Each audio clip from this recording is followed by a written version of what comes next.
उजनीमध्ये 4 मृतदेह पाण्यावर तरंगताना दिसलेत।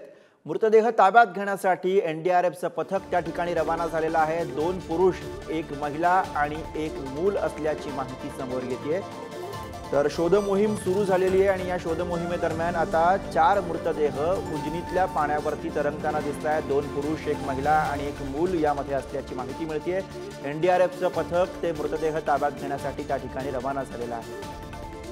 मागच्या 48 तासापासून ही शोध मोहीम सुरू आहे। अद्यापही एकही प्रवासी यापैकी सापडलेला नव्हता। मात्र आता 4 मृतदेह हे उजनीतल्या पाण्यावरती तरंगताना दिसतात। या अपडेट विषयी अधिक माहिती देत आहेत संदीप बल्लाळ आपल्या सोबत आहेत। संदीप, आत्ताची या क्षणाची काय माहिती मिळते? नक्की गुरुप्रसाद, इथं जे अपघातामध्ये बोट अपघातामध्ये 6 प्रवासी जे काल पाण्यामध्ये बुडाले होते त्यातील 4 जणांचे मृतदेह सापडले असून त्यामध्ये 2 पुरुष, 1 महिला आणि 1 लहान मुलाचा समावेश असल्याची प्राथमिक माहिती समोर आली आहे। एनडीआरएफची टीम ही आता त्या 4ही प्रवाशांच्या डेड बॉडी घेण्यासाठी उजनी जलाशयात गेली असून त्यांना तिथून बाहेर काढण्याचं काम सध्या युद्धपातळीवर सुरू असून सध्या त्यांनी त्या 4ही डेड बॉड्या घेत एका प्रवासी बोटीमध्ये ठेवून त्यांचे किनाऱ्याकडे आणण्याचं काम सुरू आहे।